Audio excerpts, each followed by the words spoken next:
Alright, we just picked up a true classic motorcycle here. This one's a 1974 Suzuki Gt750, also known as the Water Buffalo. 3-cylinder, 2-stroke. These bikes were the first water-cooled bikes that the Japanese came out with. It's got 21,716 miles, and it does turn over. Has pretty good compression. So, today's goal is to get this thing running and driving. The seller said this thing's been sitting for like years and years and years. I think he said 30 years it sat.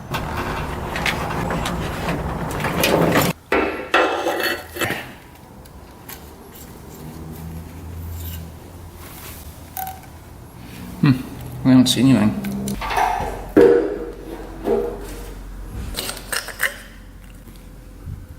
That's dry.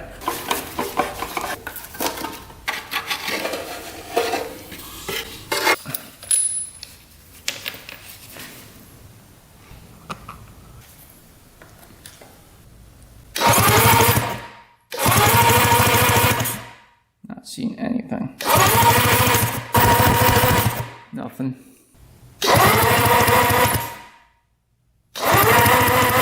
Nothing. Oh. Got no spark, at least we have a couple lights working.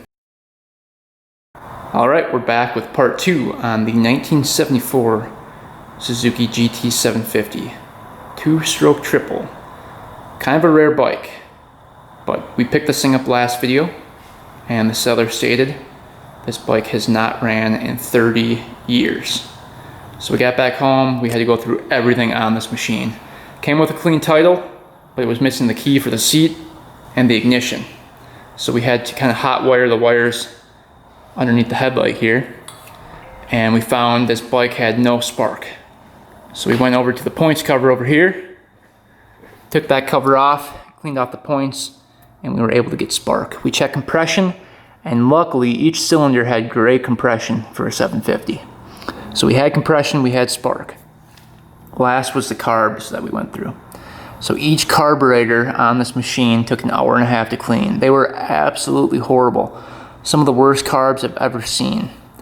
So a total of 4.5 hours, 4 to 5 hours on the carburetor cleaning. It was absolutely horrible. But we finally got this thing to fire up after cleaning up the carbs, and we found out it was running on 2 cylinders and kind of missing on the last cylinder here. So that's kind of where we left off. We weren't able to ride this thing. It was pretty unreliable at the end of the video. So today's goal is to get this thing roadworthy and take it for the first ride in over 30 years. We're gonna get going on it, and hopefully by the end of the video this thing's running right and we can take it for the first ride. Alright, so I got a couple keys made up for it. We're gonna see if those work today. I got them from eBay. They were 12 bucks a piece, really cheap actually. And I bought them from this guy on eBay, Cycle Keys Online. Really good reviews and very cheap price, only 3 bucks for shipping. And these were sent out and made within like 3 days. So I got these like in 4 days, which is crazy fast for custom keys. So all you had to do to get these keys made was tell him the number right here on the ignition. So 102, you tell him that number and he prints the key based on that number. And then on the seat, we were missing that one as well. That one was 231. Don't make these and come and steal my bike. But we're gonna see if these work. So I think this one's for the seat. I don't know which is which. Does it have the number on them? It even says Suzuki on there. Huh, that's cool. Nope, that's for ignition. I think this one's the key for the seat. Oh yeah, look at that. Sweet. So that key's working. Let's try the ignition. I tried to pick these before, it was not working. Oh yeah. Nice and smooth. That is gonna work great. Alright, we ordered up a new float for the carb. On one of the carbs, this float had a big hole in it. Right here. and we were able to solder that up, but the solder was so heavy that I think it was preventing the float from coming up all the way.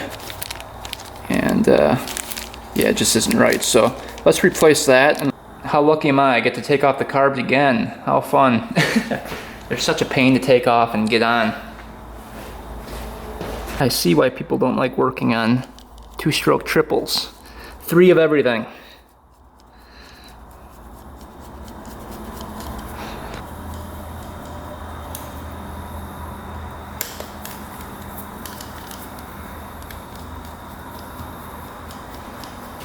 Alright, so last video I used a heat gun and I was able to heat up these rubber intake boots, and that seemed to be the trick to get these carbs off, because right now they are on there solid. Also, getting them back on, I was able to heat these up and push them back on, and they went on a lot easier. Don't want to start on fire here.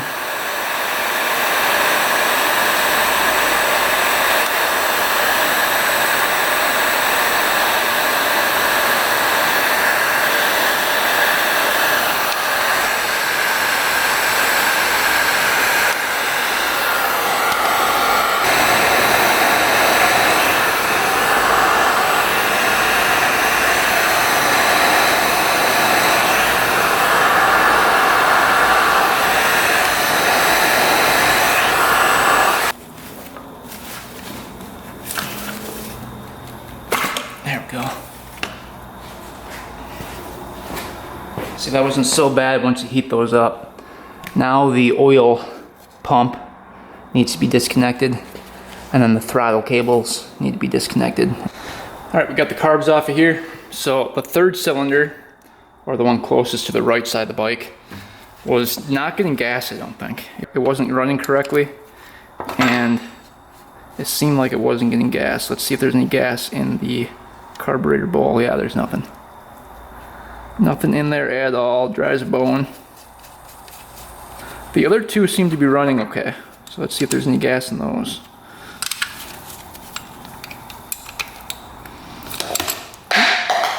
There's gas dripping out. I can already tell there's gas in that one.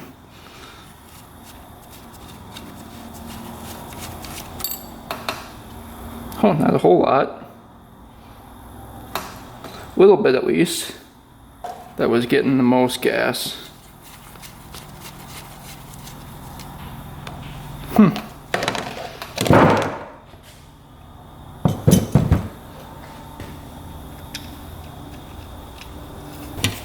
Alright, that's weird. None of the float bowls seem to have any gas in them. Let's open these up and just take a look. So the gas comes through to the second one and feeds the left side and right side carburetor through these ports right here. So as this one fills up, it'll fill up this one, that one will fill up, and then it will fill up that one. So that all happens really fast. And it seemed like this one was not getting any gas.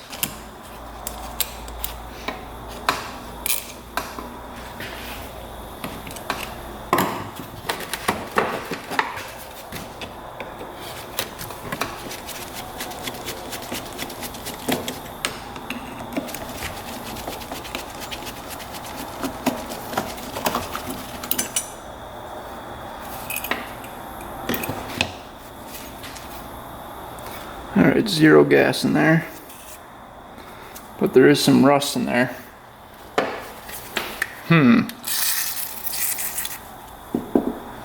Quite a bit of rust. It looks like the filter didn't do a very good job. I don't know why there'd be rust in there. Wasn't a whole lot, but even that little amount will plug up a pilot jet. So that one's cleaned off now.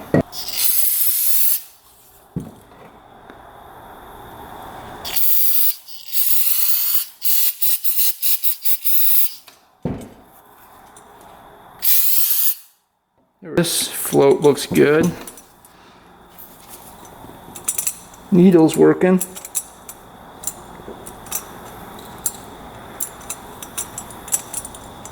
Yeah, needle's working just fine.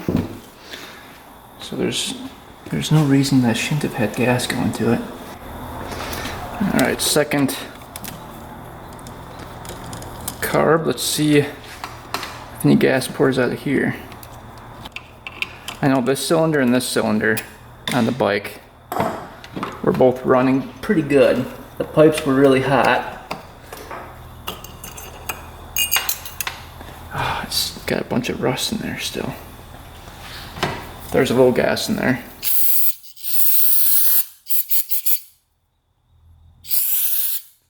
I don't like that there's rust in there still. I don't know if that's getting by the filter or if it's left over from the lines or something in the carb that hadn't been cleaned properly.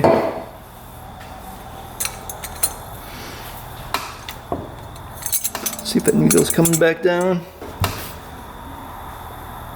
This float height's a little bit off.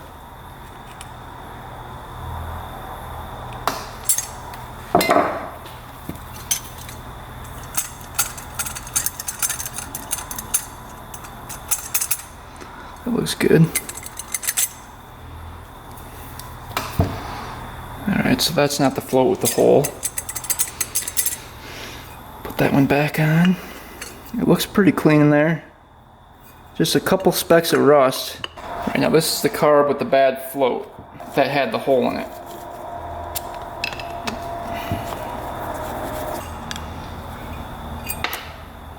So there's the repair. Again, you can see some rust in the carb bowl here. Don't know how that's getting into there.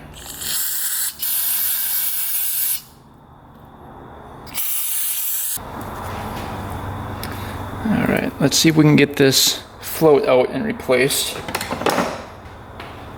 So last time we tried to take a little screwdriver and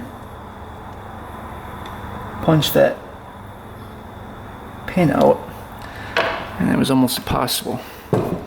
So a couple people commented on last video that they used a punch to get that out. So I bought this thing. Let's see if that works. I said just put it on there and... Oh yeah, that worked. Huh. Look at that. Huh. That works sweet. That's awesome. Now we just have to get it out the rest of the way. So leave those in the comments. Those are pretty sweet. That just punched that right out. Automatic punch. So it works just by, you can see it's like a spring load. Huh. That literally got that out in like 5 seconds. And you can see you'd never be able to punch right through that. So that is awesome. You can just pull this out the rest of the way. Sweet. So that little automatic punch got that out no problem. Oh, and our repair was not working because you can hear the gas in there sloshing around. There must have still been a little hole for gas to get into. Luckily, we have a new float. Get that installed. I'm gonna go ahead and clean up the pin before we reinstall it. Alright.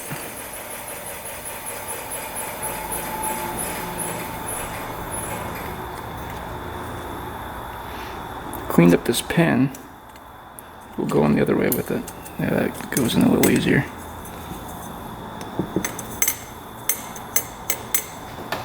We'll adjust that float height a little bit down.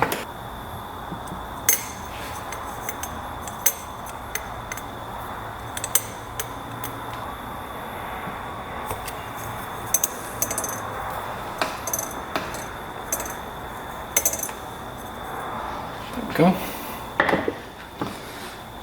Alright, we're going to go ahead and clean out all the carbs again, just because we found some rust in them. And then we'll go ahead and reinstall the carbs onto the bike. But yeah, that tool really worked wonders. I cannot believe I didn't know about that before. So if you guys are struggling to get those pins out, pick up this tool. That is amazing. Wow. I think they're like 11 bucks for the pair of 2 on Amazon. So like 5 bucks a piece. Definitely worth it. All right, so I was going through the carbs, cleaning them all out one more time because there's some rust in there still. And I was on the carburetor close to the right of the machine, and I noticed that right here it was missing the pilot jet. So I don't know if I forgot to add that back in or if there never was one in there. But I looked at this one has a 47.5 pilot. So if you look with the flashlight,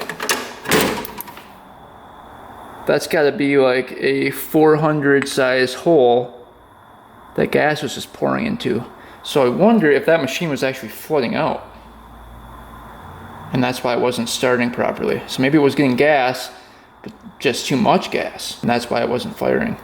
So let's take a look and see if we can find a jet. I wonder if I have one in my jet kit. I collect a lot of jets. So we're looking for an older jet style here. Let's see, here's one. So they're gonna look like that. Let's see what size that one is. 32.5, that's pretty small. I'd like it a little bit bigger than that. Here's one. That one looks newer. Alright, this one's a 50. That's really close. Yeah, I think that'll work. So let's install that. And what we're gonna do is just turn the fuel screw in just a little bit to allow less fuel to flow through. Right in here. Looks like the same thread pattern. Oh yeah. Cool.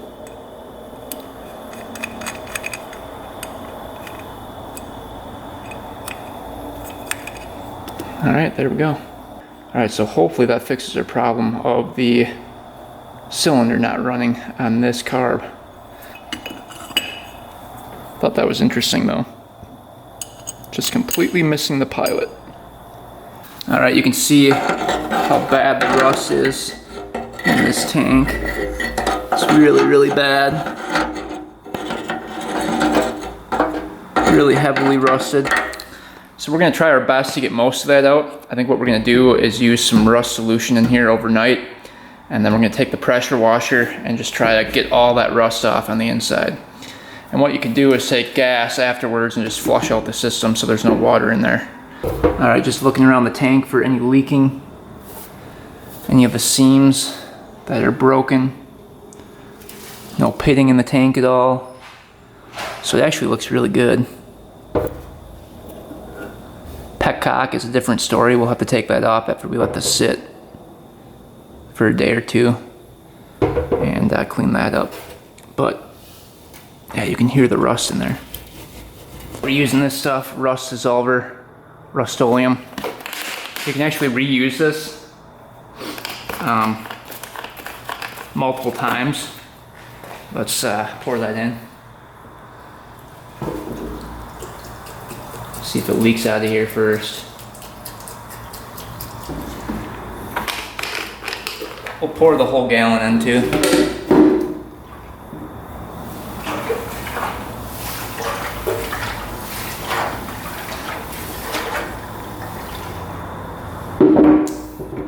So far, no leaking. Let's just go for it. Dump the whole thing in.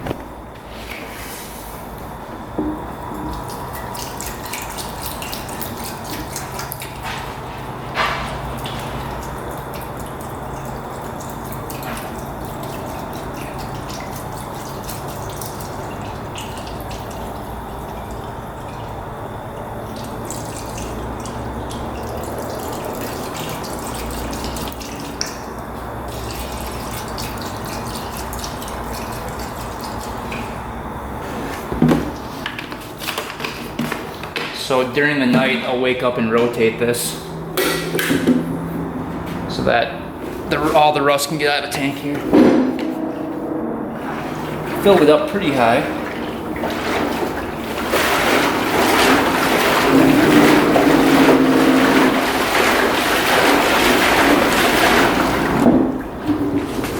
Alright, we're gonna let this sit with that rust solution in here, come back in 24 hours, see if it did anything. Alright, this tank has been sitting all night long, and you can see I actually diluted it with water. That's what they recommend actually, so let's see if it took any rust off. We're gonna go dump this out and spray it out with the pressure washer and see if any chunks come out.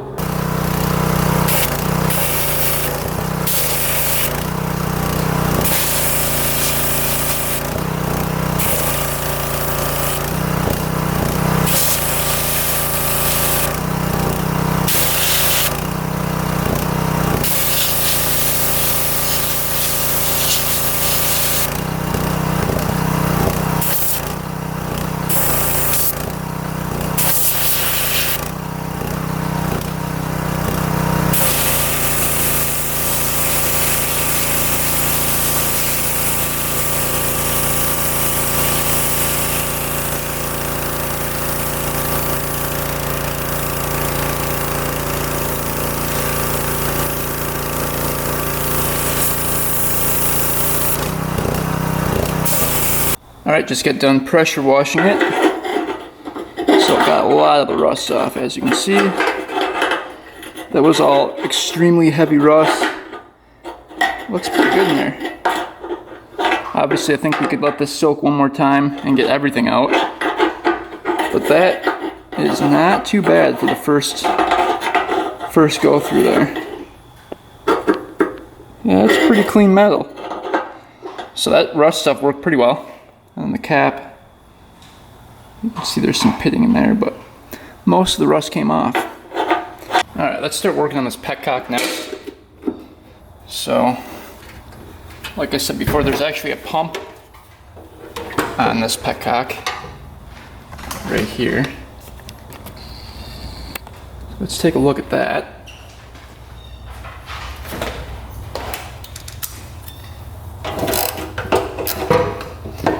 Bowl off. Probably a ton of rust in there. That's not horrible.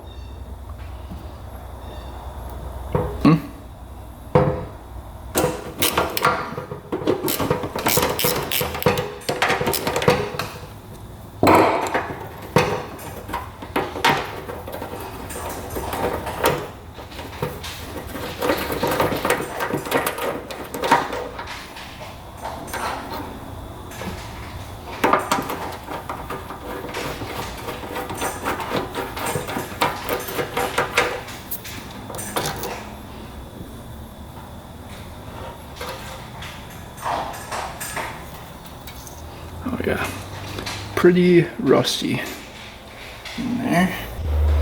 Alright, so you can see all the rust built up around here. Get all that out.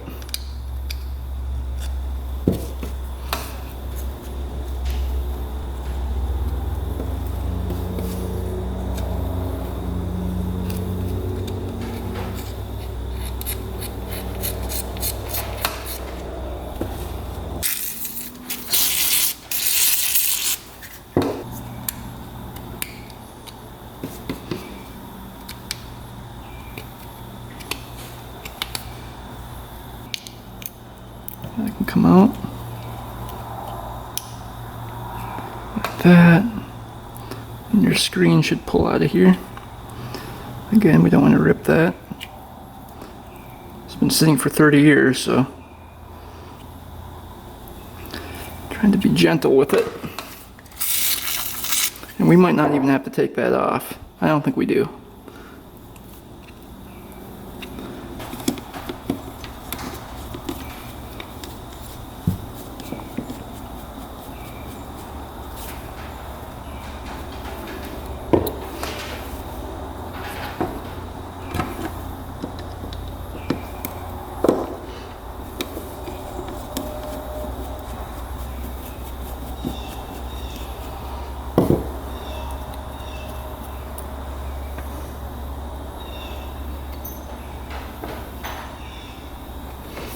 Got your little spring.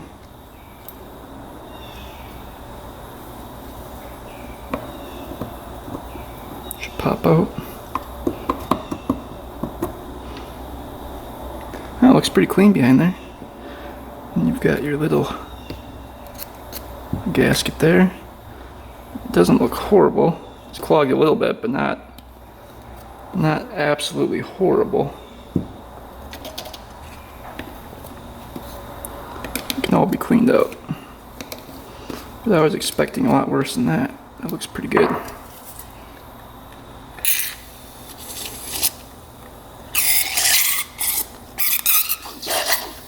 Every passageway is clear. That goes into there.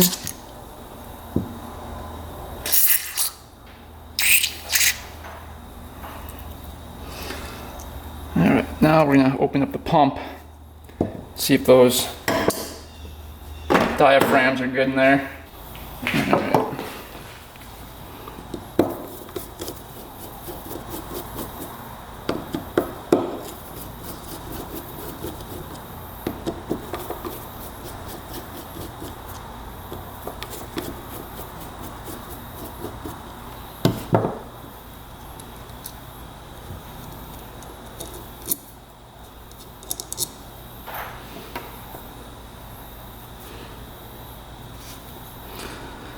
I don't want to rip that.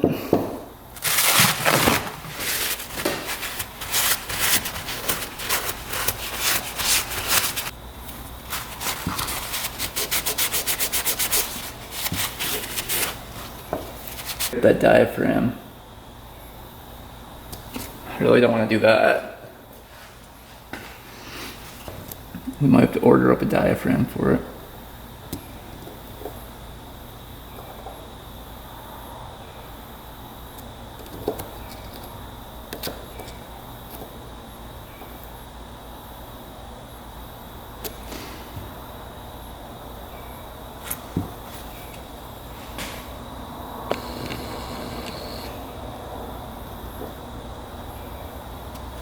I think we're gonna rip those diaphragms when we open that up.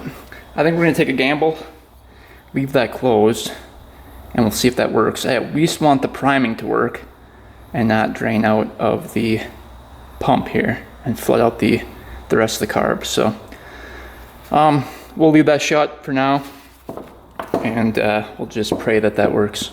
All right, petcock is back installed. We put some premix in here, and now we're just mixing it all around.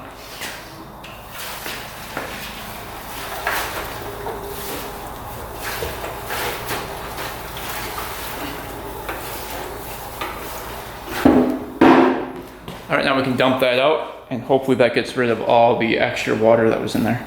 All right, we got the carbs reinstalled, gas tank cleaned out. Let's take a look at this oil pump next.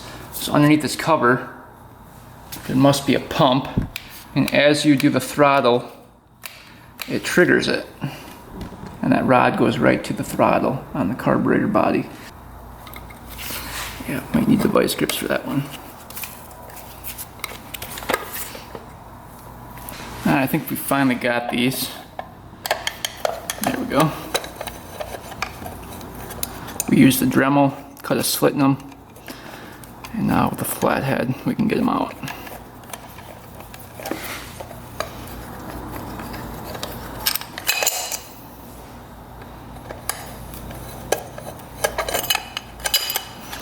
Alright, let's see what's going on in there. Oh, it looks pretty good. I don't see any leaking at all. So when you do the throttle, I don't see any leaking. There's 2 lines, or 3 lines coming out of here. You can see it actually goes to the cylinder here. So we'll have to break one of these open and just see if oil's pouring out of there when this thing's running, because it needs to be running for that pump to work. So we're gonna pre-mix it, but I'm very curious to see if that oil pump's gonna work and pump oil to the cylinders. All right, so this thing actually has a rear brake. That is in working condition, that works good, but the front brake does not work at all. So let's investigate that. Take off the cap here. And yeah, that's completely empty. Wow, I wonder if that just drains out when you add it or what? But that is just completely drained. It feels like the piston is locked up in there and not working.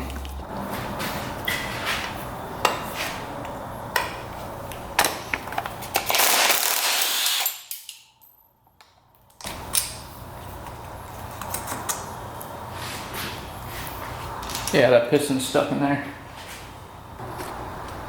It's stuck way in there.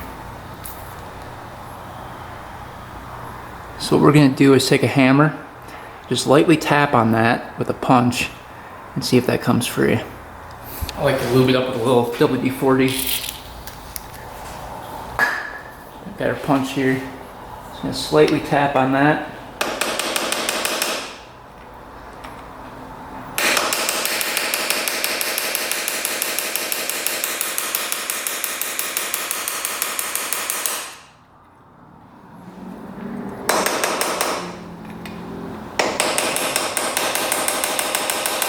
That piston in there is spring loaded, so once it's free, it should spring back out on its own. But it looks like it's not doing that.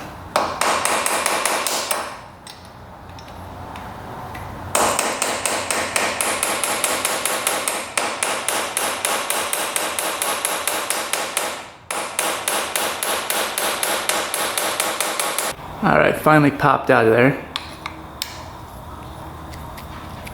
It pushes in and pushes out. You can see it popped out. Hope you guys can see that. So we just pounded on that and the outer casing here until that piston popped free. So now you can see it pushes in and out.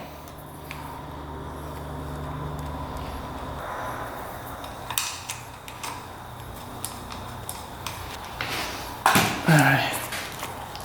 Look at that.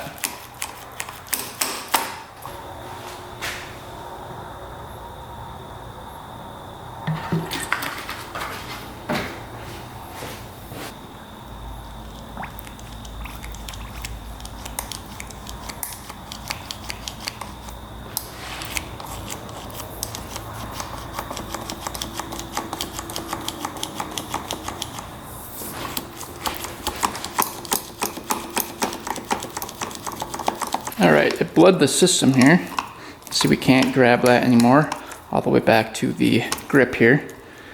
But it's not activating the calipers down here.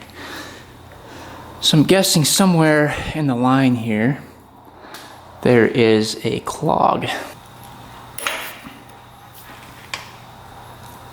Yeah, nothing. It won't squeeze through. So there has to be a clog in the system. Which this thing's been sitting for 30 years. It could be anywhere in this line. 1 to 2 attachment here, which could be a problem as well. So we might have to get new brake lines for this thing. Alright, so we're gonna move on from the brake, the front brake. We got the master cylinder fixed. That was able to bleed, but I think the brake lines are all clogged in here. We're probably gonna have to order up new brake lines for this thing to work, and probably a new caliper rebuild kit as well. But at least we've got the rear brake working. We only need 1 brake to ride this thing. All right, battery's hooked up. See if the key works. Oh yeah. Headlights working. Check the blinkers. Let's see, blinker. That one's working. That one's working. That one's working. It's missing the blinker on that side. Tail light's working, so all the lights are working. Cool. Got mixed up some 40-to-1 premix. Get that dumped in, we'll see if that petcock's working.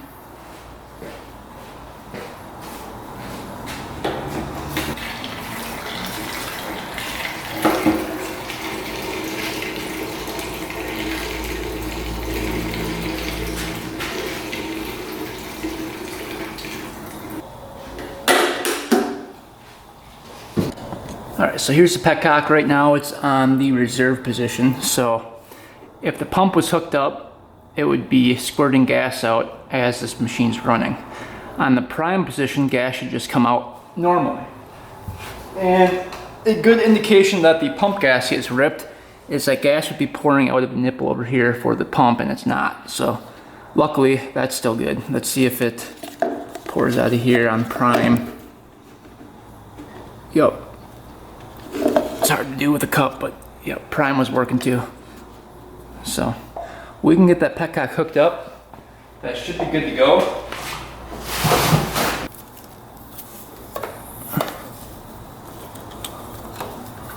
Alright, so we can get this hooked up. Gas line there. And our pump.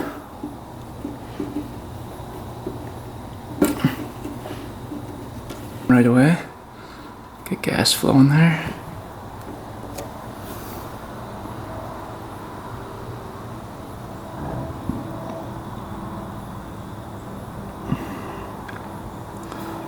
Get all these carbs filled up and we'll try fire this thing up. Alright, so far we have no carb leaking, but we put the petcock to reserve. So now if that pump is working, it'll still continuously pump gas into the carbs. Choke it.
Lots of it.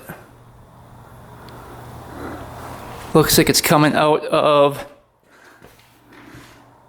the pipe right there. It's just dripping gas. So what that tells me is that that carb's overflowing with gas. And the float is probably not shutting it off. So the other two cylinders look like they were running. So I think that pilot on the first cylinder over there was the problem with that one. But we've got to take the carbs back off and take a look at that float again. Yeah, you can see it's leaking gas. Pretty good out of there. So that is just flooding out the engine. Alright, here is the float that we think is not set correctly right here. Yeah, that's pretty high up. This is the new one. And I think it was a little bit different than the old one. That shuts off the gas a little sooner. The needle's working.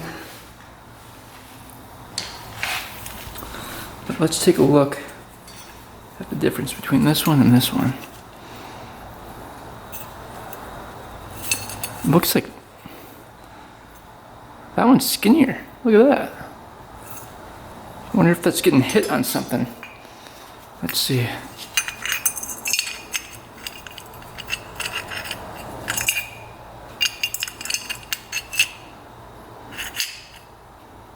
I don't know. Doesn't appear to be hitting anything. Might just have to adjust it a little bit. We bent that tab down so it shuts off sooner. Now we can get the float back on.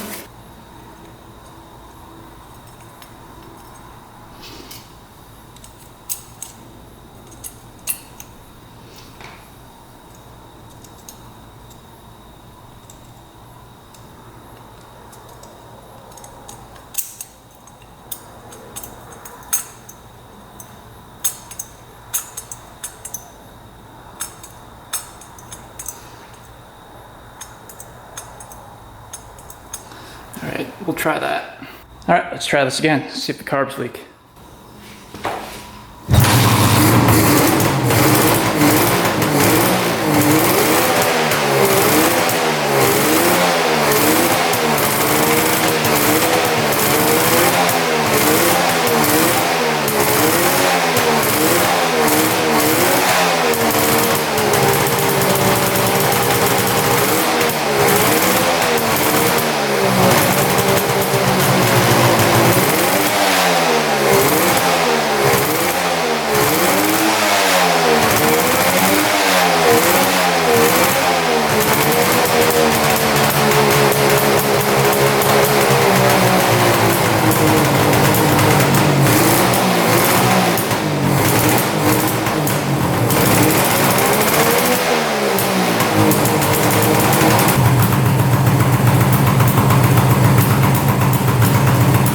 No leaking.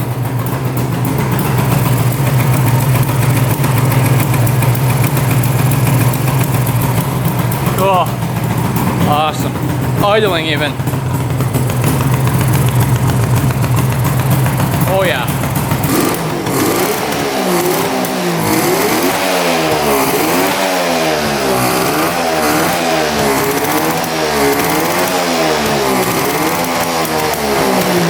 Alright, so all the carbs appear to be good. Doesn't look like we have any leaking. So we are going to get the air box back on.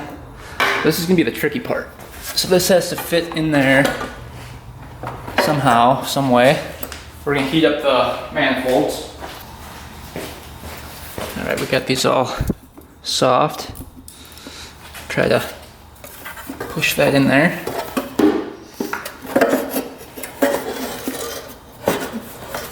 We should take this cover off too.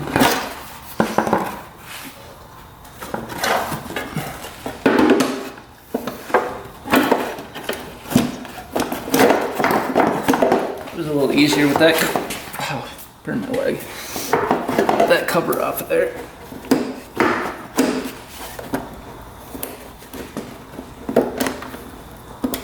Oh, come on.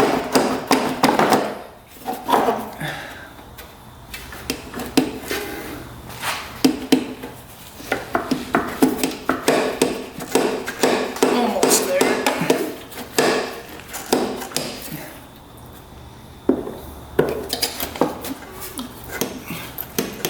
That one's on. Alright, so last time we checked this plug, it was the end of the last video, and we found that this plug was just white. So we knew the cylinder was not running. Let's see if it's still white, or if it's running again. Hopefully it's not white anymore, and it's a nice chocolatey brown color. Sounds like all three cylinders are running. Oh yeah, look at that. Getting nice and brown. So that is definitely running now. So I think that pilot jet that was missing was flooding out the engine. It was just getting too much gas. So now, I believe we have all three cylinders running perfectly. Alright, time to get the seat on. We took the pins out because we didn't have the lock for it last time. But now we've got the lock. So there's two pins right there that go on the side here. Let's see. Slide right in like that. This one slides right in. Go from the other way.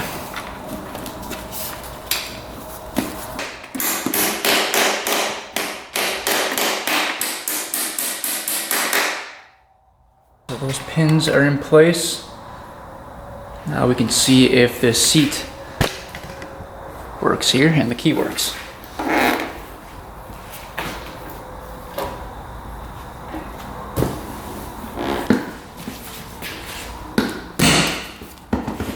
Alright, that's locked in. Now we've got the key. Let's see if it opens.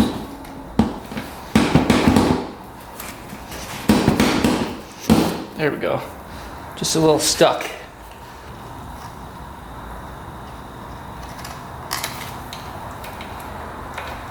Alright, that's working.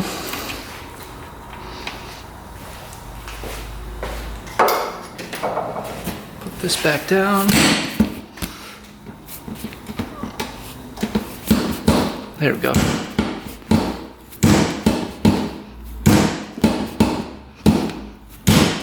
Just takes a little force. Alright, bike is all back together. Let's take this sissy bar off. I don't like the look of that.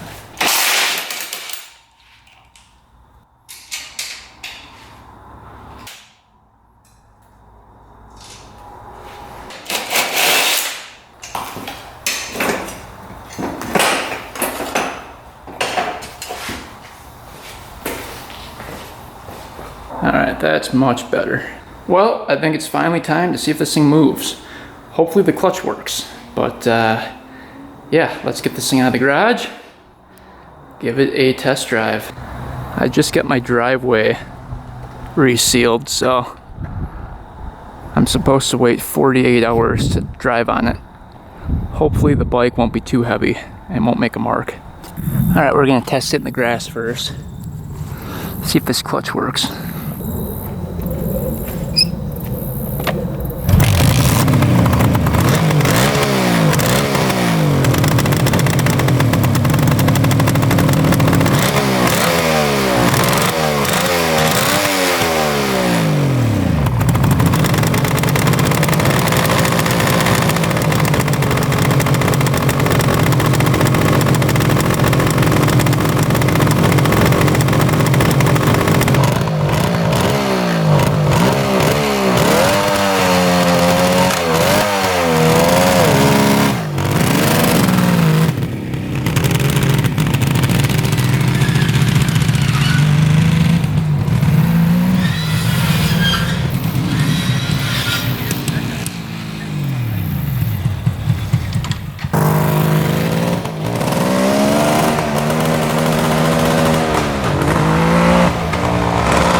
Alright, made it out to the land. We're gonna test drive this thing a little bit more. Try to get this thing opened up a bit.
Man, oh man, I cannot believe this thing runs this good. First ride, flawless. Besides the front brake working, of course, which kind of sucked. And the back brake, I had to press down pretty far for that to work too, so I was getting a little freaked out there on the highway.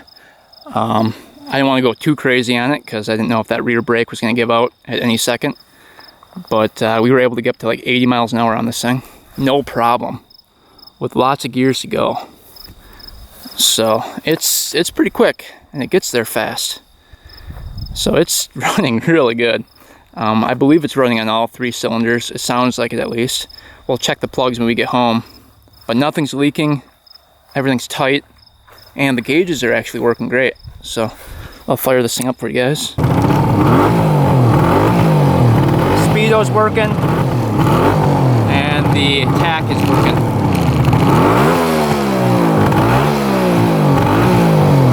Can't believe that water temp is working. That's so cool.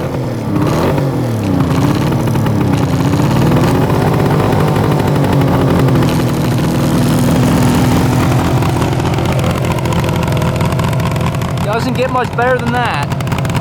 Oh man, does that smell good. Burning a little Klotz oil. Does that engine sound good or what?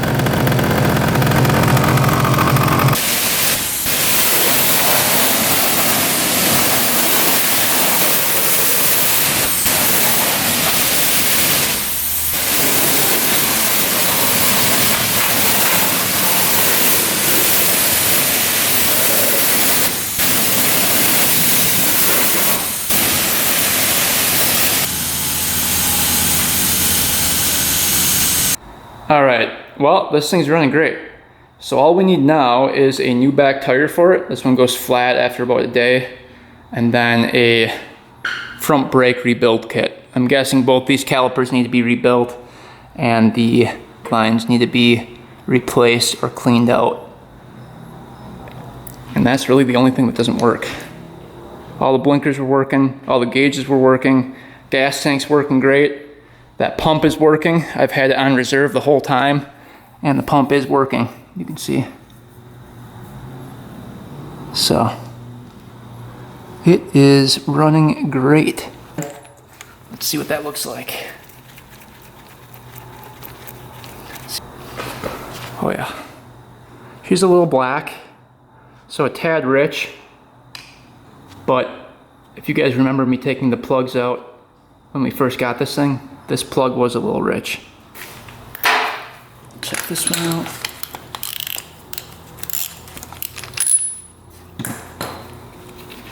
This is the one that was floating out a lot. We fixed that by changing the float height. Let's see what this plug looks like now. Oh yeah, that's nice. Getting nice and brown. So far they're all, oh yeah, nice and brown. Perfect. So I hope you guys enjoyed picking this thing up, diagnosing it, tearing into it, finding the no start issue, and then getting this thing roadworthy. Definitely a lot of work, but definitely worth it in the end. This thing is a fun bike to ride. So thanks for watching, guys. Thanks for subscribing. Stay tuned for next video. And until next time, we are out.